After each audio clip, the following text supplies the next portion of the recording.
আসসালামু আলাইকুম, সবাইকে স্বাগতম করছি। গতকাল থেকেই একটা লেখালেখি হচ্ছে, খুব আলোচনা হচ্ছে যে ভারতের বিরাট কোহলি এখনো পর্যন্ত আইপিএলে তিনি 500-র উপর রান করে ফেলেছেন এই আইপিএলে, তবে তার স্ট্রাইক রেট মাত্র 147। এটা নিয়ে আবার খুব আলোচনা হচ্ছে। এখন এই বিরাট কোহলি যদি ভারতের বিশ্বকাপ স্কোয়াডে থাকতে পারে, তাহলে আমাদের তামিম ইকবাল কেন থাকতে পারবে না? আমি জানি না কেন মানুষ এই সমস্ত কথাবার্তা বলছে। এই বিষয়টা নিয়ে আমি হালকা একটু কথা বলার চেষ্টা করি, আপনারা মনোযোগ সহকারে শুনবেন। দেখেন, বিরাট কোহলি আন্তর্জাতিক ক্রিকেটে তার 122 রানে একটা সেঞ্চুরি আছে, টি-20-তে 34টা 50 আছে তার, সেখানটা তিনি 3000+ রান করতে পেরেছেন, আরও বেশিও করতে পেরেছেন। আমার এক্স্যাক্টলি রানটা মনে নেই। তিনি সেখানটা 100-র উপরে ম্যাচ খেলে ফেলেছেন। অপরদিকে আমাদের তামিম ইকবাল, তিনিও 70+ ম্যাচ খেলেছেন, তিনিও 3000+ রান করেছেন। কিন্তু তামিম ইকবালের একটা সেঞ্চুরি থাকলেও বিরাট কোহলির মতন ওইরকম 34টা বা 35টা 50 কিন্তু তামিম ইকবালের টি-20-তে নেই। এখন একটা ক্রিকেটারের 50 দিয়ে কিন্তু সব কিছু জাজ করা যায় না। বিরাট কোহলি যেটা করেছেন, সর্বশেষ আফগানিস্তানের বিপক্ষে যেই ম্যাচটা খেলেছেন জানুয়ারি মাসে 2024 সালের, এই বছরের জানুয়ারিতে, সেইখানটায় তিনি 0 রানে আউট হয়েছেন প্রথম বলে। তার আগের ম্যাচটাতে তিনি 29 রানের মতন করতে পেরেছেন। কিন্তু তার আগে তিনি যেটা খেলেছেন সেটা হচ্ছে এই বিশ্বকাপ যেটা সামনে আসছে, এই বিশ্বকাপের আগের বিশ্বকাপে তিনি খেলেছিলেন। এখন ওই বিশ্বকাপ খেলার পর থেকে তিনি আর টি-20 ম্যাচ খেলেননি। সর্বশেষ আফগানিস্তানের বিপক্ষে সিরিজে 2টা ম্যাচ তিনি খেলেছেন।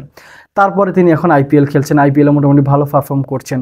ওই বিশ্বকাপেও তিনি কিন্তু 80+ ইনিংস খেলেছেন, সেখানে 60+ ইনিংস আছে 2টা, সেখানটা আমি দেখেছি একটা 49 আছে, একটা 50 আছে, সেখানটায় 30+ ইনিংস আছে, 26 রানের ইনিংস আছে। আমি দেখছি তার সর্বশেষ 10টা ইনিংস দেখলে আপনি সেগুলো পেয়ে যাবেন।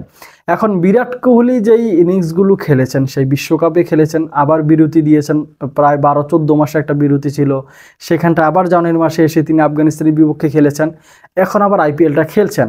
এখন তার যেই বয়স, সেই বয়স অনুসারে তিনি যেইভাবে খেলছেন, অনেকেই হয়তো এটা ধারণা করেছিল যে রোহিত শর্মার দলে, রোহিত শর্মা যেই মাপের ব্যাটসম্যান বা যেই অ্যাঙ্গেলে তিনি ব্যাটিং করে থাকেন, যেই অ্যাপ্রোচে তিনি ব্যাটিং করেন, সেই অ্যাপ্রোচ কিন্তু এখন বিরাট কোহলির। তো একটা ক্রিকেট টিমের ওপেনিং স্লটে বা শুরুর দিকে টপ অর্ডারে যদি এইরকম 2টা ব্যাটসম্যান থাকে, সেই দলটা হয়তো বা লম্বা রান করতে পারবে না, বা তাদের হয়তো স্কোরটা বড় হবে না, এরকম চিন্তাভাবনা থেকে অনেকেই বলেছেন হয়তো বা বিরাট কোহলিকে বিশ্বকাপ স্কোয়াডে রাখা হবে না। কিন্তু সব কিছু জল্পনা কল্পনা সব কিছু অবসান করে দিয়ে ভারতীয় ক্রিকেট বোর্ড কিন্তু বিরাট কোহলিকে তারা তাদের বিশ্বকাপ স্কোয়াডে রেখেছে। এখন তারা তাদের বিশ্বকাপ স্কোয়াডে রাখার পরে বাংলাদেশের যে আলোচনাটা হচ্ছে সেটা হচ্ছে, বিরাট কোহলি ওই বিশ্বকাপ খেলার পরে সেখানটায় অনেকদিন না খেলার পরে আবার তিনি এখানটায় এসে একটাতে করলেন 29, এক ম্যাচে 0 রান আউট হয়ে গেলেন প্রথম বলে, কিন্তু তাকে তো বিশ্বকাপে রাখা হয়েছে। আবার আইপিএলেও তিনি 147 স্ট্রাইক রেটে ব্যাটিং করছেন, ব্যাটিং করার পরও তাকে কিন্তু বিশ্বকাপ স্কোয়াডে রাখা হচ্ছে। তাহলে আমাদের তামিম ইকবালকে কেন নয়? কারণ আমাদের তামিম ইকবালও কিন্তু, তামিম ইকবালের সর্বশেষ 10টা ইনিংস যদি আপনি দেখেন, সেখানে মোটামুটি ভালো ইনিংস কিন্তু আছে, 0 রান নেই, বা এক অঙ্কের ঘরেও কম আছে, সেখানটা 2 অঙ্কের বেশি তিনি রান করেছেন, মানে 11 থেকে 90, 25, 30 এরকম রান তিনি কিন্তু করেছেন। তো তামিম ইকবালও কিন্তু মোটামুটি ভালো পারফরমেন্স করেছেন তার লাস্ট। তো তামিম ইকবালও কিন্তু মোটামুটি ভালো পারফরমেন্স করেছেন তার সেই লাস্ট 10টা ইনিংসে। এখন ওই আলোচনার বিষয়টা যেটা হচ্ছে, বিরাট কোহলি 14 মাস গ্যাপ দিয়ে এসে আন্তর্জাতিক ক্রিকেটে 2টা ম্যাচ খেলেই এখন আবার বিশ্বকাপ খেলতে যাবেন, তাকে ভারতীয় ক্রিকেট বোর্ড নিতে পারলে আমাদের তামিমকে কেন নিতে পারছে না? দেখেন, তামিম ইকবাল 2020 সালের সর্বশেষ জিম্বাবুয়ের বিপক্ষে টি-20 ম্যাচ খেলেছেন, এবং সেই ম্যাচ খেলার পরে পরের 2 বছর পরে, মানে 2022 সালের দিকে এসে তিনি ঘোষণা দিয়ে ফেলেছেন, অবসর গ্রহণ করেছেন যে তিনি আর টি-20 ইন্টারন্যাশনাল ম্যাচ খেলবেন না, যেটা খেলবেন ঘরোয়া লিগ খেলবেন, বিপিএল খেলবেন, অন্যান্য লিগগুলো খেলবেন। কিন্তু প্রশ্নের জায়গাটা হচ্ছে, যেই ক্রিকেটার গত 4 বছর আগে সর্বশেষ টি-20 ম্যাচ খেলেছেন, গত 2 বছর আগে অবসরের ঘোষণা দিয়ে দিয়েছেন, সেই ক্রিকেটারকে কিভাবে একটা ক্রিকেট বোর্ড এখন নতুন করে বিশ্বকাপের মতন স্কোয়াডে তাকে ঢুকিয়ে দেবে? এইটা তো একটা প্রশ্ন। দ্বিতীয় প্রশ্ন হচ্ছে, একটা বিশ্বকাপের স্কোয়াড বলেন বা দ্বিপাক্ষিক কোনো সিরিজের স্কোয়াড বলেন, আন্তর্জাতিক ক্রিকেটে ফিরতে হইলে বা আন্তর্জাতিক ক্রিকেটের দলে আপনাকে থাকতে হলে, সেখানটা সর্বপ্রথম যেটা করণীয় সেটা হচ্ছে, আপনার দলের যেই সিলেক্টররা আছেন, সিলেকশন প্যানেল যারা আছে, এই প্যানেলে যারা আছেন তারা আপনাকে নিয়ে আলোচনা করছে কিনা, তাদের আপনাকে দরকার কিনা।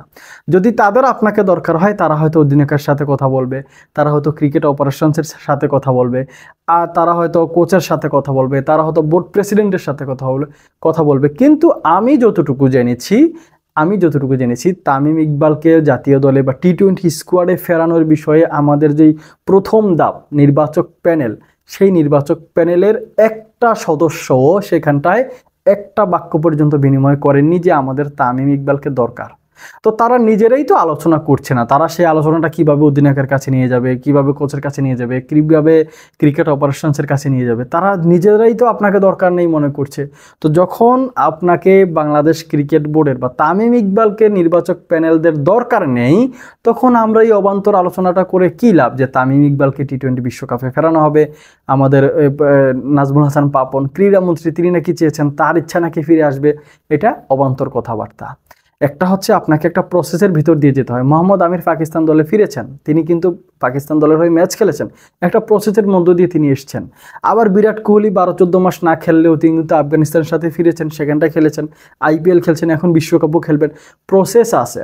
এখন আপনি যদি আপনার বোর্ডকে বলে দেন আপনাকে জাতীয় দলে ফেরাতে হইলে আপনাকে বেশ কিছু শর্ত দিয়েছেন, আপনি সেগুলো মানতে হবে, অনেক কিছু পরিবর্তন করতে হবে।